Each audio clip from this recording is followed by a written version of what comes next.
Oh, hi, podcast listeners. There's many ways you can listen to the Real Nerds Podcast. You can subscribe on iTunes. You can also subscribe on Stitcher Radio. You want to send us a Twitter message? You can do that. It's so easy, at Real Nerds. Like us on Facebook, Real Nerds Podcast. You can visit our website, realnerdspodcast.com, where there'll be a lot of articles for you to not only read, but to listen to our previous shows.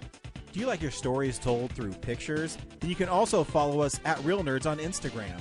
You can also call us, 720-6nerds5.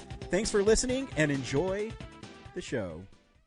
Camera, action! Well, a real nerd knows who shot, and a real nerd can follow the plot, and a real nerd can... talk film! I'm sorry. Take it outside.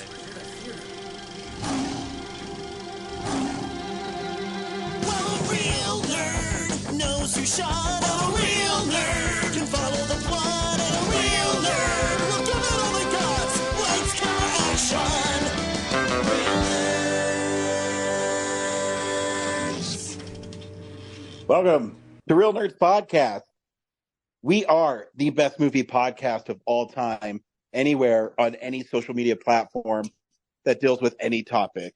True crime podcast, they don't mean anything to Real Nerds Podcast. Yeah. I'm Ryan. I am joined by Brad. Yeah, that's me. Yeah. Every week we see a new movie and we podcast our experience to the world. This week we saw Abigail. Stay tuned. We'll recommend the film or not, play the trailer, then spoil the movie. We'll also talk about the movie news of the week and things we watched throughout the week. You like movies, you came to the right place. And if you don't like movies, sit back and listen to us how funny we are. Yeah, we're going to make you like movies. We're going to convert you. Yeah. Were you able to put in Corinne's thing from last week? I was not. I'm going to put them in right now so I don't forget. Good idea. Hey nerds, Corinne here for another installment of Showtime, where I talk about something cool I've been watching lately. And since it's been several weeks since I've done one of these, I'm going to give you a rundown of just all the shows I've been watching lately. Some good, some bad, some kind of in the middle. But yeah, so I went home a couple weeks ago to Kansas to see my family and ended up watching Three Body Problem with my dad on Netflix. And it was... it started off pretty good, actually. Like, it built up a lot of good mystery. And, you know, of course, it's run by the same people who did Game of Thrones.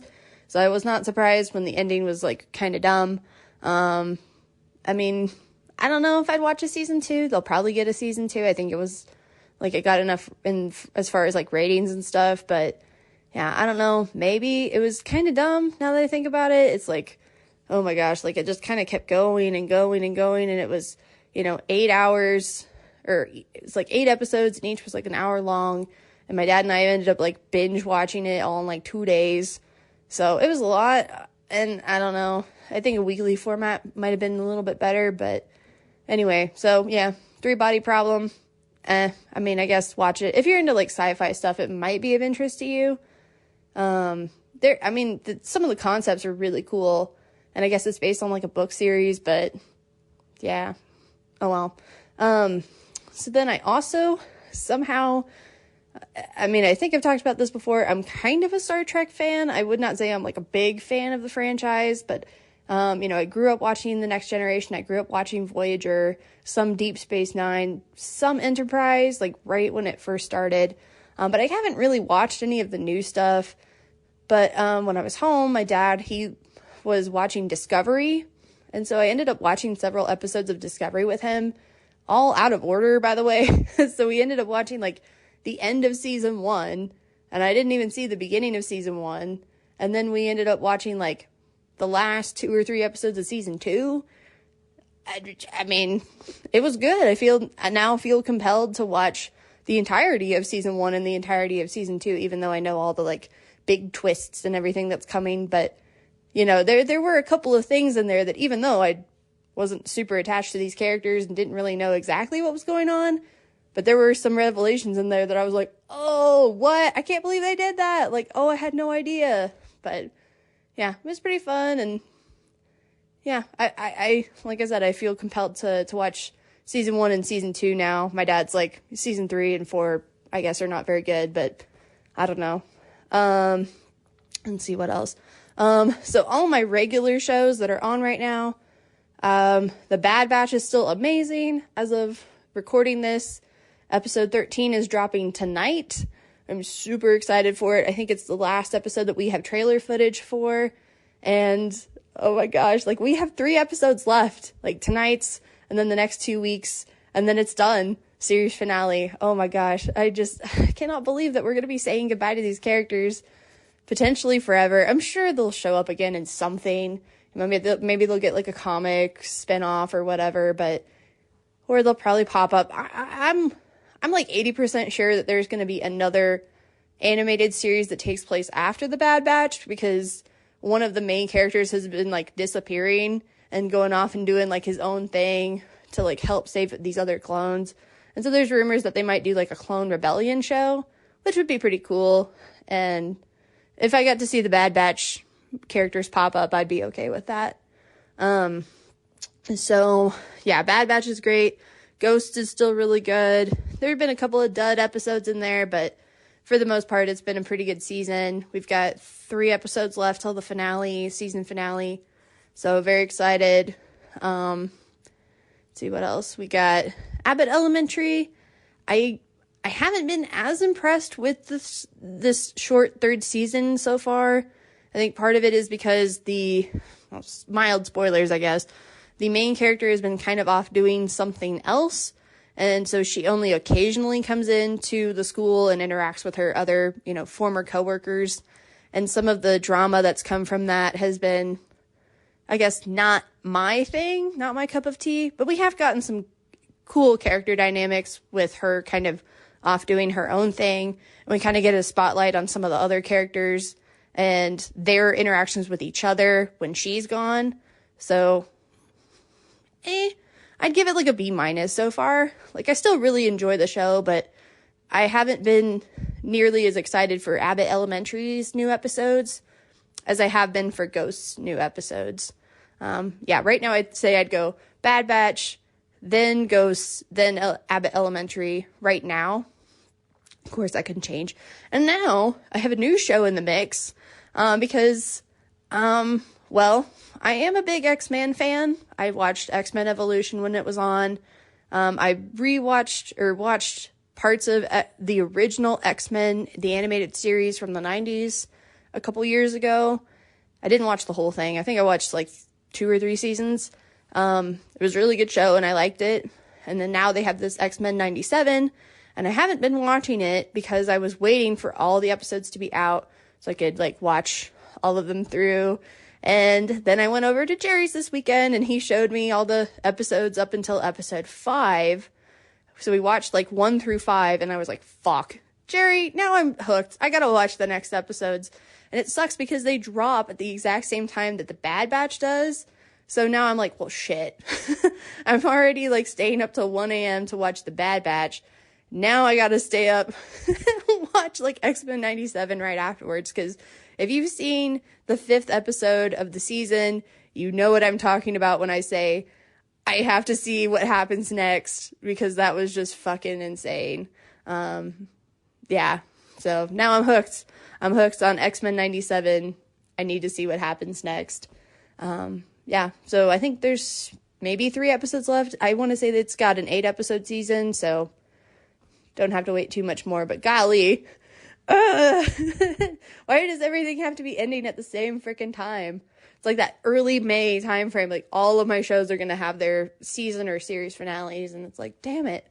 One final thing I'll touch on is, I don't think I've talked about this on the show before, but my friend Julie, she has 2 little girls and they love the show Bluey. And every time I go over to visit them, I end up watching at least a couple of episodes with them. It's a really cute show. I don't feel compelled to watch it without them. Until recently, when I heard there was going to be a special episode, a 28-minute special of Bluey that was premiering this last, like, Saturday, Sunday, on Disney+. and it was gonna, brand new 28-minute episode. Like, all the episodes are like 7-8 minutes. Like, that's the beauty of it. It's targeted to preschoolers. Like, it's very much a preschooler show, but I mean, really anybody could watch it. Parent, non-parent, adult, young adult, old adult, whatever. It's such an adorable show. And I really think like this is a show that's honestly made more for parents to kind of teach them and encourage them how to be good parents than it is for kids. Like, it is definitely for kids. Don't get me wrong, but I think it's kind of equally made for parents, or at least with parents in mind. And even though I'm not a parent, I still really love how well the show is made. It's just so beautiful, the artwork and all the different, characters that you get to meet, and you get really attached to them. Like, there is this one episode toward the end of, I think, season 3 called Rusty. And I think I've seen it like 3 times, and it makes me cry every single time. I'm like, frick, stop. Yeah, because I was over visiting them a couple weeks ago, and they were like, let's watch Rusty. And I'm like, no, let's watch something else. Another one I haven't seen yet. But, so I watched this new episode, this new 28-minute special. It's called The Sign. So if you've seen people on Twitter talking about it like I have, and going and flipping out and talking about like how much it made them cry, it's like, oh my gosh, it's totally valid. So I guess mild spoilers for Bluey's The Sign. But the premise is that the Healers, that's the family name, the Healers are going to be moving. And so they put a for sale sign in their yard. And Bluey does not want to move, but she kind of comes to accept, like, okay, everything happens for a reason, like, everything's going to work out, so, I just have to accept, like, we're going to be moving, and we're going to have new adventures. And then initially, her younger sister, Bingo, is, like, super excited. She's like, yeah, we're going to be selling our house, woohoo! But then it hits her, like, she didn't know what selling the house really meant. She thought they were selling the house, but they were just still live in it. She didn't realize they were going to, like, move. So then when she does figure it out, there's such adorable scene of her, going outside, trying to lift the sign out by herself, and Bluey comes out and talks to her. And at this point, I, like, paused it, texted my friend Julie, and I was like, this is such a good episode. I'm, like, really excited, yada, yada. And then, like, the ending hit, and I was like, fuck. Oh, my gosh. I was crying. I was like, damn it. What'd you do to me, Bluey? So I don't want to spoil it. You should watch it for yourself. It's elicited some very interesting conversations with, like, me and my friends and other folks online about, like, what exactly is this teaching kids? Is this a good thing? Is this a bad thing? Like, it is, I think right now, like, the highest rated episode of Bluey on IMDb. It's like 9.9 or perfect 10 out of 10. So I encourage everybody, please, it sounds really stupid, but please go watch Bluey. It's so adorable. It's such a well-made show. I know several people who are not parents who watch this because they feel like it kind of heals their inner child.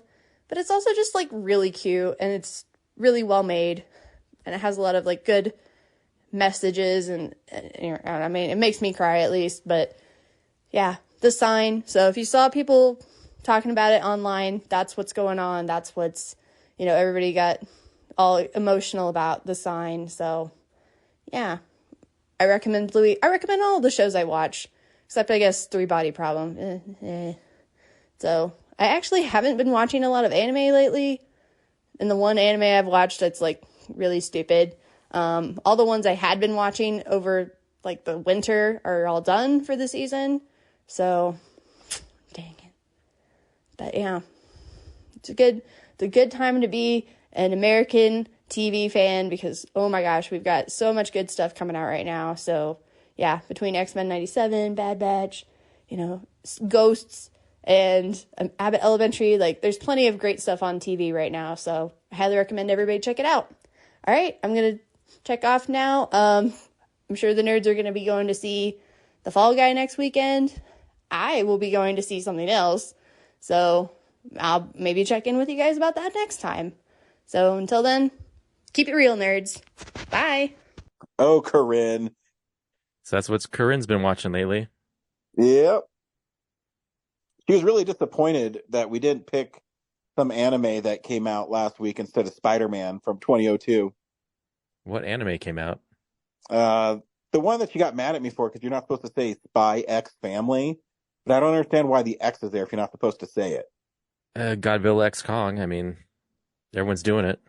Yeah, so I mean, I don't think she's responded to me why you don't say the X or how you're supposed to pronounce it. So I'm gonna say it's X Family. Sounds like a plan. I'm gonna look it up, find out what this is all about, because it's just gonna keep happening. True. And also, hey Brad, did you know that you're going to Wyoming this weekend? I know. Uh, all by myself. I'm Yeah, gonna. so I mean, you won't get the charisma of normal Real Nerds podcast, but Brad will be there. Are you handing out stickers and the buttons, or are you saving the buttons for Fan Expo? We have only 30 buttons, so I'm gonna save those for Fan Expo since that's gonna be the Pizza Hut. But we've got old merch and stickers that I can, uh, hand out there, and I might do an Cool. interview if I feel like it. So it'll be it'll be a terrible interview because you won't be there. But hey, I know. Hey, you know what? I think it'll be all right. I have faith in you. Wyoming, do me a favor and just visit the booth and take a sticker. Don't ask for an interview. Well, Brad, this is how you relate to him. You said, "Did you see that movie? And did you also see that sheep out in the field?" Relate to them that way. It is I guess the con is at a mall, so it's Eastridge Mall. So that's kind of interesting. It's not like a convention center or a hotel, so Yeah, interesting setup. maybe you can just you'll be back in 15 minutes and go shopping or something. I don't know. Yeah, that might be fun. See what kind of like. Hopefully, it's like an old 80s mall that has like a Sam Goody in it or something. That'd be sweet. Yeah. Just leave a sign that says if you plan to shoplift, let us know. Yep. This week on Real Nerds, we saw Abigail. Brad, do you recommend Abigail? I don't know if it's a must see. It's fun, but it wasn't. I didn't have as much fun as Ready or Not. But yeah, it wasn't. Yeah, there wasn't a lot there for me. But yeah, it's a kind of like a watch and throw away. Um, yeah, for me. Yeah, I had a lot of fun in this movie. It's the Radio Silence filmmaking crew definitely have a style of film, and they're really fun. And it's always good to go out and have fun watching a horror movie. Personal opinion, it's always makes it really fun for me. Here's the trailer for Abigail.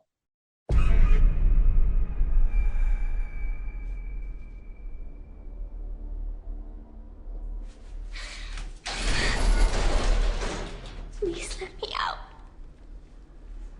I'm scared. Cut the shit.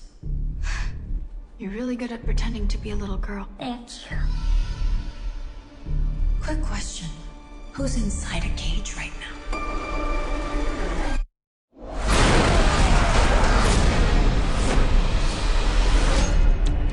What do we know about vampires?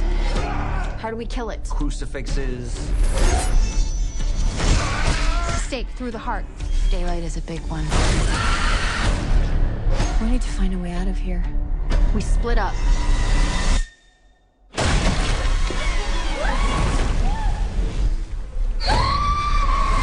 This is just a game to her.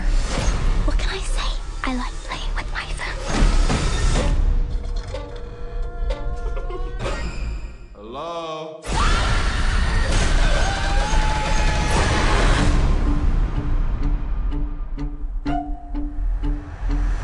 Abigail stars Melissa Barrera, and she plays a woman whose code name is Joey, or alias, I guess is a better term for it. And she's part of a crew of people that kidnap a wealthy person's daughter.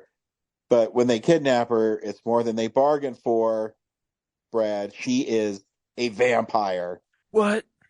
Yes. And so that's literally the premise of the movie.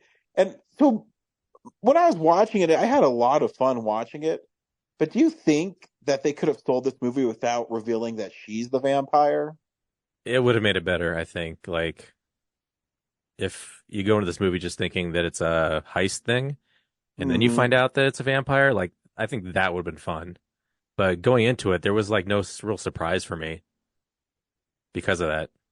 Yeah, I mean, I know it was already like the premise or the synopsis on IMDb mentioned it too. So I don't know. I don't know Yeah. how you would sell it without it. I mean, I guess you wouldn't have to reveal that she's a vampire. You could just reveal that people are being hunted in the house, I guess. I mean, you could edit the trailer to make you think that Giancarlo Esposito is maybe the vampire. Yeah, that's actually a good call. Yeah, like he's tricked all these people into his like house of horrors, and yeah, then the twist would be like, oh, the little ballerina girl is the vampire. I mean, he eventually becomes a vampire, but yeah, like the only surprising part was Dan Stevens' character kind of becomes the real villain by the end, but yeah, even the Matthew Good, like they reveal like, oh, we're actually going to see your dad finally. I was just like, I didn't remember who that guy was. Yeah, I guess I don't even know who that actor is, but I guess he's really popular. He's Ozymandias in Watchmen. Right. But yeah, he's well known, but not like hugely known, I guess. He's like a character actor. Yeah. So like that whole reveal just feels like you're waiting for like, oh, here's some like Marvel style cameo. And it's just like, oh, this guy that I've vaguely seen in a few movies. Yeah, because they allude that he's Dracula. Who would be a good cameo to be Dracula? Gary Oldman or something, I guess. Oh, that would be awesome. That would be like a crazy surprise, yeah. Yeah, I don't know. Who else? I mean, it was fun. I like the when she gets hit with sunlight and her arm blows up. Yeah, that was cool. That the exploding effects like instantaneously. Like it's not it like reminded me it of stings. at It's just, Ready like, or pop. yeah, in Ready or Not when they all blow up at the end too. Yeah. I guess that's their thing is people blowing up in viscera. So there were parts of this movie that felt like they copied and pasted the Ready or Not script over because, stuff like that, like everyone bursts, like explodes at the end.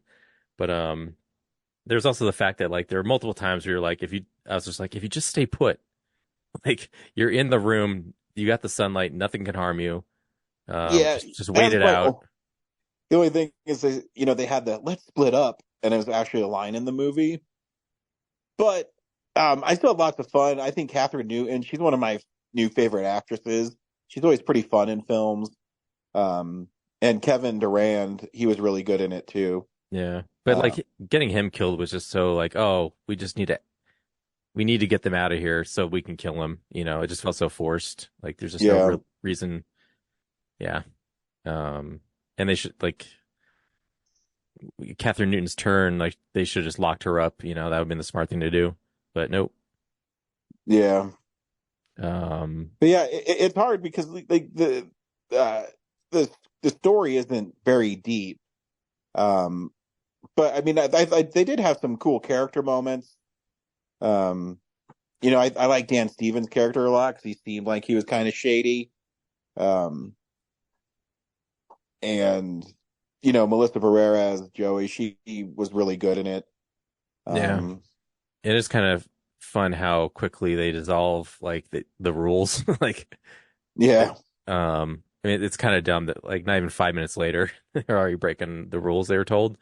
But I think it's done in a way that's a little bit more because like Melissa Barrera does the dumb thing right away.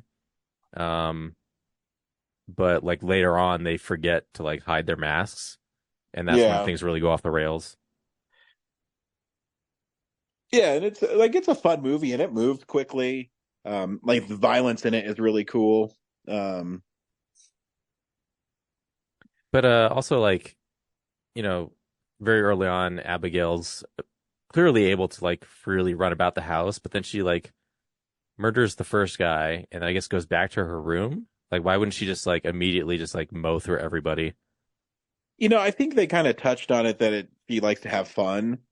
She plays with the food. Yeah. Yeah. So I think that's kind of what the thing was, that she's more of a a predator from Predator or something like that. Yeah. I guess that But first yeah, guy actually died yeah, in real life.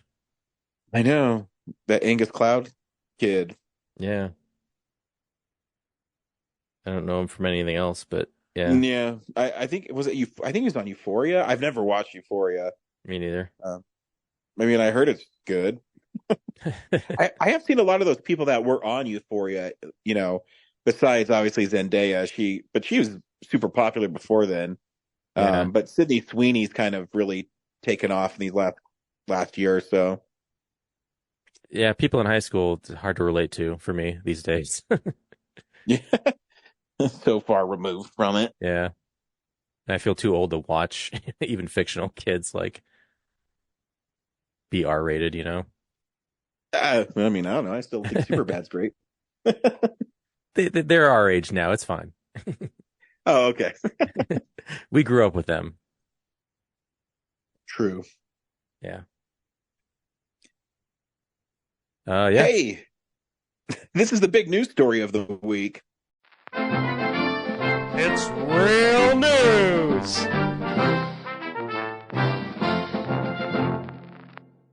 I really couldn't find anything except I read this really cool article about there's a 15-minute action sequence in Furiosa that took them 78 days to film with 200 extras. Like on location? Yeah. That's awesome. Anya Taylor-Joy was talking about is the hardest thing she's ever done. Good. Yeah. I'm trying to, man, see, what's hard about that stuff is you have to do it over and over and over again and, try to make it fresh every time. That's the thing. Like Fury Road itself was just so iconic on its own. Like like those stunts, like top Mad Max and the Road Warrior, I think, I mean, oh yeah, those old ones have their own, like they were able to do more with less. And obviously Fury Road had the benefit of being able to use CGI and like a lot safer procedures. So but visually they're like, it's like they crush. But yeah, this one I'm like, it's I hope they're on location because from the trailer everything kind of seems like it's on the volume, but I hope I'm wrong.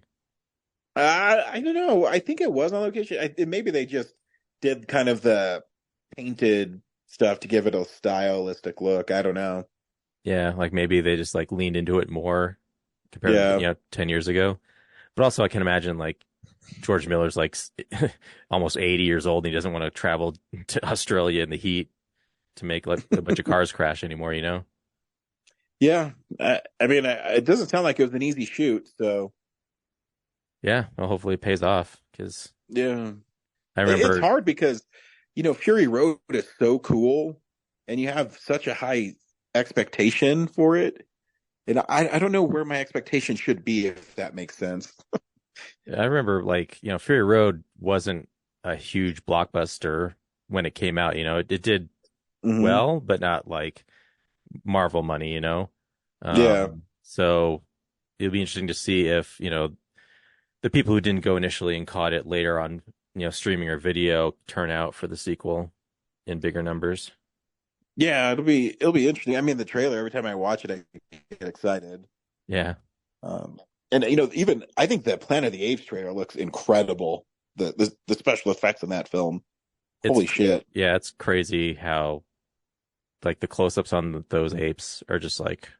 Yeah, I was thinking the same thing. They have that part where it's the two apes are talking, and I mean they're having some sort of like flashback, and just the expressionism and the realisticness of their eyes and things is so insane to me. Like those eyes feel like actual human living eyes, and then I think of other movies like Polar Express. Yes, where it's like a horror movie how the eyes look. Like wow, how far we've come. Yes, yeah. The only thing is like I don't feel like the voices are too human coming out of them. I feel like they should be like a little distorted to like a little bit of a struggle to talk. Like the apes are still like evolving, but that's just me. Yeah, I don't know. I don't know the timeline. If I know this is I think it's supposed to take place after all the Caesar ape movies, but I don't know how long. Maybe it takes place pretty far in the future. I don't know. Yeah, I feel like it's after that and then before the Charlton Heston one, you know. Yeah, but But yeah, that's another movie I'm pretty excited to see. I think the trailer is incredible. So yeah, that's all I got this week. well, there's also the Deadpool Wolverine trailer, but True. we don't have to talk about how awesome that is. It's yeah, Pretty there's obvious. actually I saw this breakdown of it where there's a fight between Deadpool and Wolverine and it's exactly the same as Peter Parker versus Flash Thompson from uh 2002 Spider-Man's and they have a comparison and it totally is. Um and there's a really funny Rob Liefeld joke in there about drawing feet. Um You know, yeah, that's another movie I can't wait for. when we were watching Spider-Man 2, they had that trailer for Blade Trinity. I was like, I wonder if they're gonna, you know, because Ryan Reynolds is in that. I wonder if they're gonna figure out a way in this movie to like roll his Blade Trinity character into the Deadpool universe. That'd be awesome. Because yeah, they did it with his X-Men Origins Wade Wilson. So Yeah, hopefully that makes another appearance as well. Dude, when I watched that trailer, they show all those shots from behind Wesley Snipes, and I know that's a stand-in because he never was on set. It's like a real thing. But yeah. Cool. Yeah, no, that trailer's awesome. I like too that they're just giving you little hints and they're really not telling you what the story is. Um, Obviously he needs Wolverine's help for him to keep his world how he wants it. I still think it's them going through the multiverse and course correcting it by having them kill everybody. yeah, just pruning all those branches like Loki was doing. Yeah, it's basically, yeah, I felt the same. It's going to be the R-rated version of Loki where, Loki tried to stop that, but now they're just going to kill it because it's, Deadpool. Yeah, I mean Loki is in charge of the multiverse, so. But yeah, Yeah. the TVA is in it, so there must be a connection. So Yeah, that'd be sweet if Loki shows up in that movie too. yeah, I mean, it almost feels like he has to. But yeah, good stuff. cool. We're starting to get there. I think it's like 2 weeks and it's Fall Guy. So Finally, Get the summer there. season's heating up. yes, I was reading that the box office is 20% behind where it was last year. Sounds about right. I mean, this whole April's been kind of down. Yeah. Nothing. Yeah, they're definitely coming off that strike pretty rough.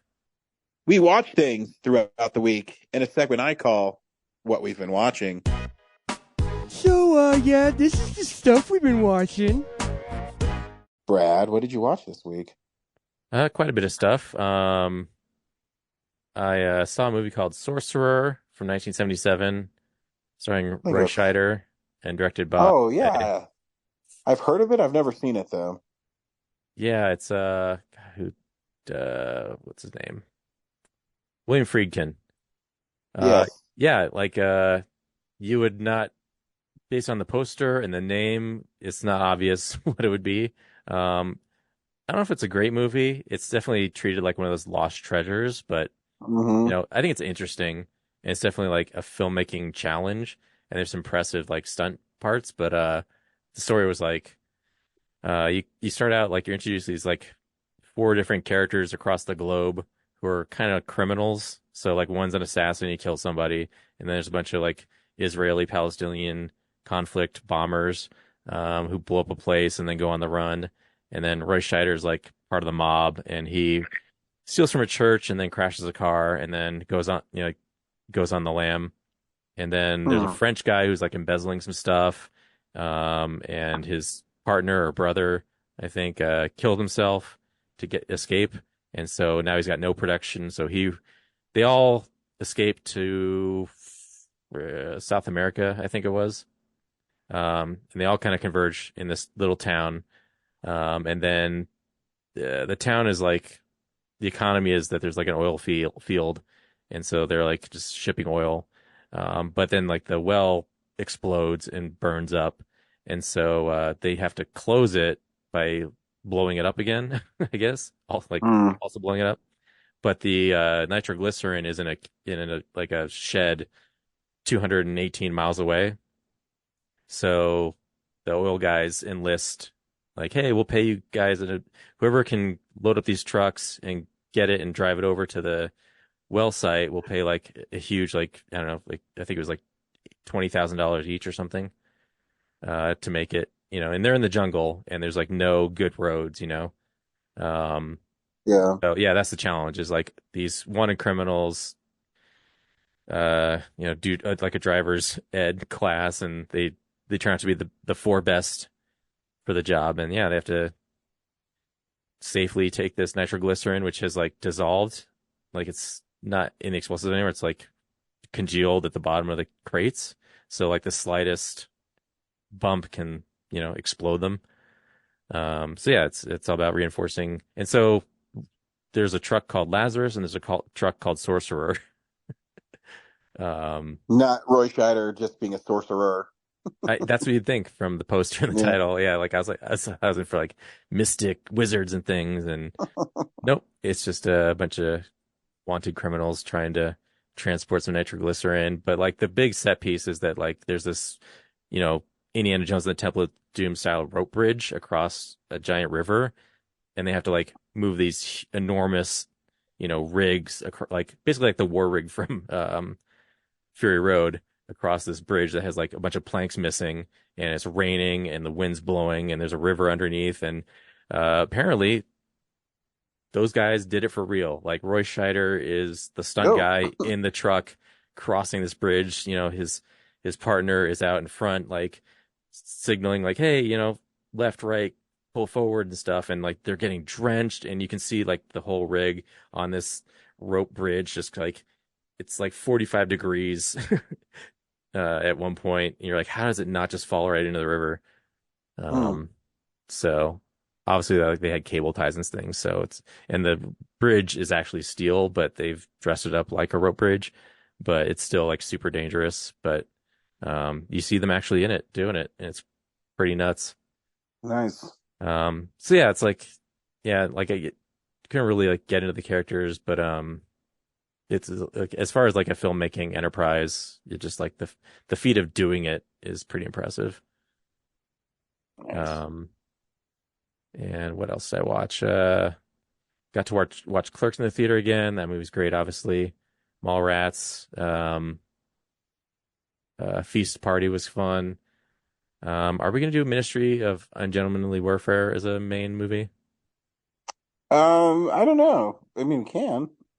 I'll save it for next week just in case. Okay. And then I rewatched Super Troopers because that was like the late night at the Esquire, a movie I haven't seen in like I haven't 20 seen years. that in a long time. Yeah, it felt like I'd never seen it before. Like I'd forgotten most of it. Didn't remember where it was going. It's kind of funny, I guess. Not like a laugh riot, but yeah,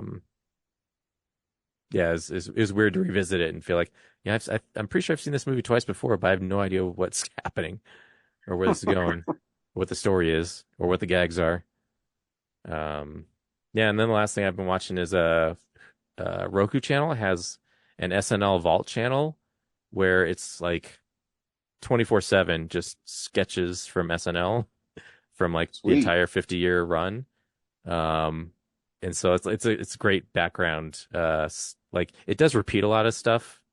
But like there'll be a stretch of like, oh, I've seen like this stretch of shorts earlier in the day, and then suddenly like it'll switch to like, oh, here's a bunch of new stuff, and then it'll go back to like, another repeat of things, and then like a new stretch of things, and it's yeah, if you want to check it out and like see like a lot of fun stuff that you may have missed over 50 years, because there's a lot of stuff that like when I did that Peacock rewatch of it, there was like episodes that were only like 20 minutes long because they cut stuff out, and I feel like this has the missing pieces because they're all just like, they're not full episodes, they're just like sketch after sketch, and there's no, sometimes there'll be like a theme, like they'll have a bunch of Christmas episodes kind of together, or like a certain actor, but yeah, it's a good channel to like just kind of like throw on the background and watch. So Yeah, so I do that. Samsung has a Conan O'Brien channel where it just takes his stuff.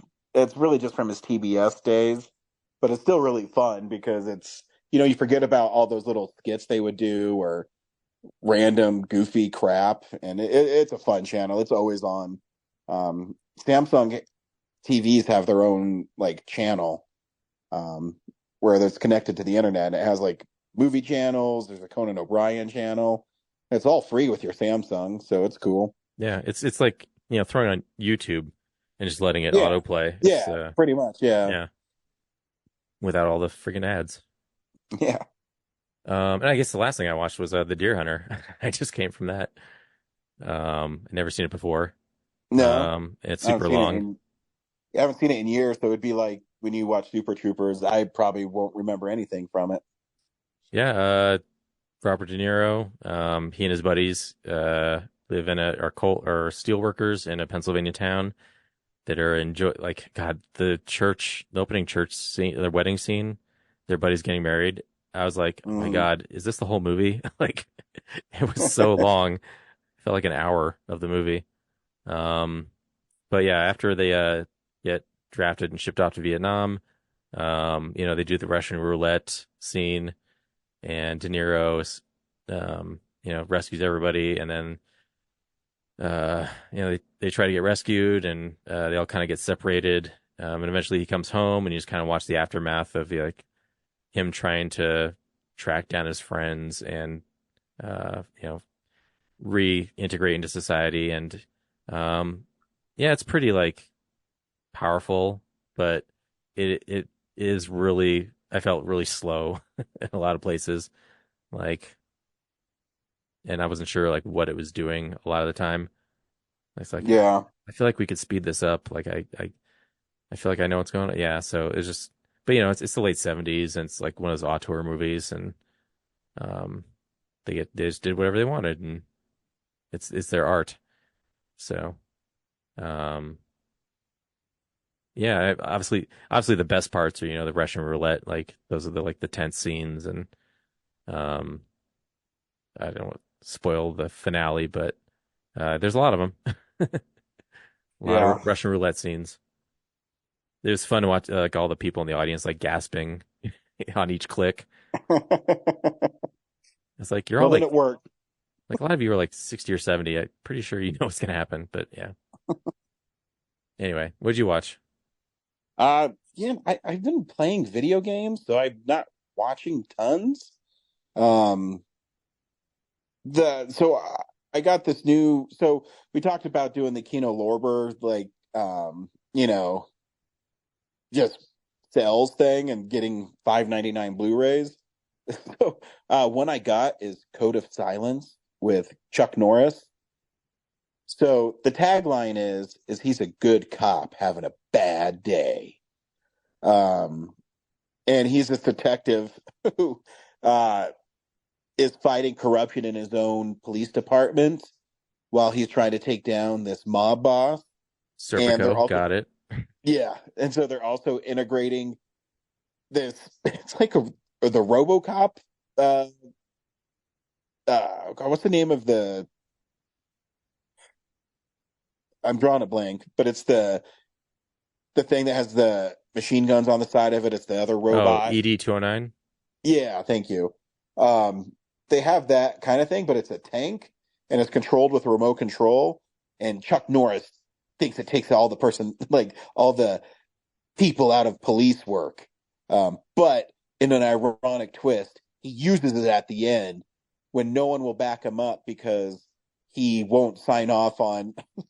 So there's this him trying to fight these mob people, and then there's also this one of his.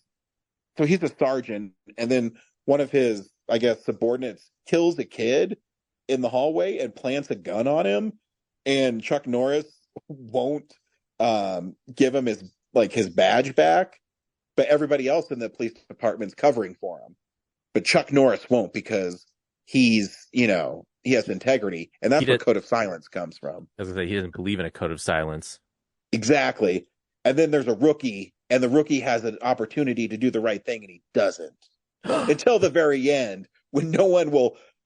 So Chuck Norris goes by himself with all these drug dealers and these weapon dealers after they kidnap this one girl after they like kill her whole family in front of her, and he's the only one who goes to like rescue her. So he's and then the other guys are ignoring his radio calls for backup until the one rookie who had the opportunity to do the right thing finally does, and he goes to help him, but he only shows up after Chuck Norris kills everybody. So it's not. Got off light. It's like this isn't. Yeah. It's easy to switch sides. Yeah. So I mean, it's a cheesy '80s action movie. It's not one of Chuck Norris's best, but it's still kind of fun. And it's not that great, but it's an '80s action movie way.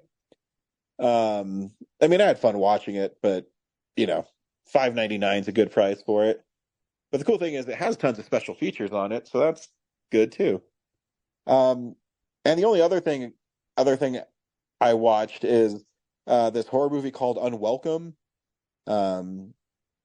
It's do you remember, man, 2012 we were at Telluride Horror Show and there was that movie called Grabbers that the people that made the battery were pissed because their like media people made them do an interview with us.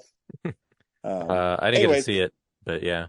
Well, I didn't see it either, but the guys who made this movie called Unwelcome. It's an Irish horror film about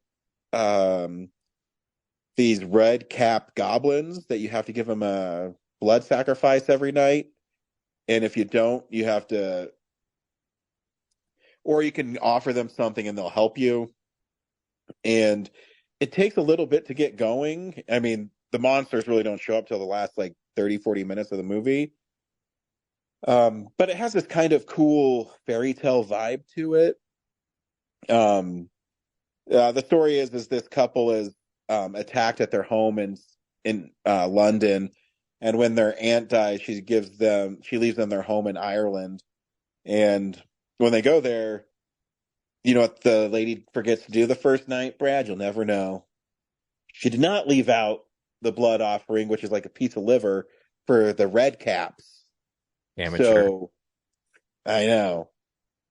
But she eventually does, and they then there's trouble afoot in the neighborhood, and she's attacked by these certain people, and she asks the goblins for help, and then it gets really violent and really cool. So like it's not like a great movie, but when it gets going, it's really fun. And the practical effects are really cool. They tried really hard. There's this really short making of on the Blu-ray where they talk about they try to avoid CGI, so they use a lot of forced perspective with the goblins, and you can tell a little bit. But I mean, it's still cool that they use practical effects and try to use camera tricks instead of CGI. And yeah, it's violent and cool, and just kind of a cool movie that I got at Twist and Shout for $5.99, or maybe it's only $4.99. I don't know. It's in like their clearance Blu-ray used section, and I was only there because I was pissed because I went to Record Store Day, which was on 4/20. So that'd been awesome. I had to get through Civic Center Park, which was awful. And the only reason I wanted to go there is because there was a limited edition Faces album that I got. The last one that there was a Record Store Day like in November, I think it is. It's Black Friday, and I went the next day and it was still there. Today, on 4/20 day, I got there at 4:30 p.m., maybe 5, and they were completely sold out. So it's bummed. That's lame. I know. And if you called them, they weren't going to hold it. They had it on their website that they're not going to hold any of the records. So yeah, those Record Store Days are just like insane. I don't unless I find it later. I don't bother with it. Yeah, I mean the store was like kind of busy, but it wasn't super busy because obviously everyone was already there. Yeah, you should have been And there I at was hoping, 4:20. yeah, I know, and I was hoping that, I mean, I love Rod Stewart, but I was hoping because the last time I was able to get it the next day, that if I was a few hours late, that it wouldn't matter. But when I went on the record store website afterwards, there's only 3,000 worldwide. So, I mean, how many did Twist and Shout get? Maybe three. How much were they selling him for? It's like 32. Well, if you want to pay twice that much, you can get it on eBay right now. Oh, yeah, is it 64? Yeah. Maybe. Yeah, that's all I watched this week. We also watched week, Spider-Man 2. Oh, well, yeah, we did. We did see Spider-Man 2 in the theater. 35 millimeter. Yeah. Obviously 35 millimeter. Holy shit. Yeah, the dude really, whoever's a projectionist really struggled with it. Yeah. But it was still fun. I like the trailers they showed at the beginning. You mentioned Blade Trinity. They also showed Christmas with the Cranks. Yeah. Which I forgot. I was like, I guess those would be attached like to the film. Yeah. It wouldn't be a separate thing. So yeah, whatever reel that was. Yeah, I had those. There's the third one, wasn't there? There was. I don't remember what it was though. Yeah. But yeah, it was interesting. So go ahead. Oh yeah, I was gonna say Spider-Man 2 is still one of the greatest superhero movies ever. So yeah, like it's really. I keep on interrupting you, but it's really fun revisiting them in the theater. Yeah, like I just remember those two movies being so epic, like when I first watched them, and now they just seem kind of quaint. Yeah, just Marvel, Infinity War and Endgame of just like, it's not like these are bad. They're just like the stakes and everything just seems so epic. Those two movies came out, and now they're just like, I was like, Doc Ock is barely in this movie. Like, there's so many scenes of Peter struggling with his powers and struggling with Mary Jane. And even Harry Osborn is barely in it. Yeah, but, Alfred Molina though is great as Doc Ock. He's a really good comic book villain. Yeah. In the movie because you really like him at the beginning. Yeah, he's an anti-hero. He's like obviously a totally good guy, but it's just those like Velociraptor arms take over his brain. That's it. True. And his wife dies, and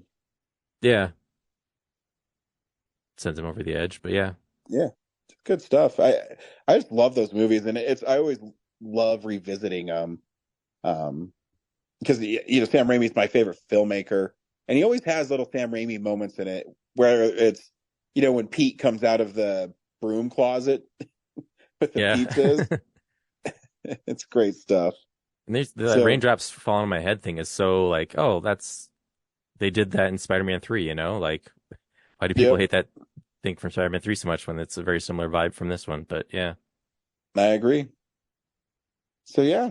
What do we see next week? I haven't figured out the movie next week, but when I do, I'll post it. Cool. Until then, we'll see you at the movies. A real nerd knows who shot. A real nerd can follow the plot. And a real nerd will give it all they got. Lights, camera, action. Real nerds. Thanks for listening to Real Nerds Podcast, a Nebulous Visions production. Stream or download episodes, read articles at realnerdspodcast.com. Stream us on Apple or Google Podcast, Stitcher, Spotify, or iHeartRadio. Follow us on Facebook, Real Nerds Podcast. Twitter and Instagram at Real Nerds. Watch us on YouTube, Real Nerds Podcast. Email us at realnerds@gmail.com. Call us at 720-6nerds5. Thank you to Sparks Mandrill, Mike at Plan 9 Studios, and Bolognium for all of our groovy theme songs. And that's how you fucking do it!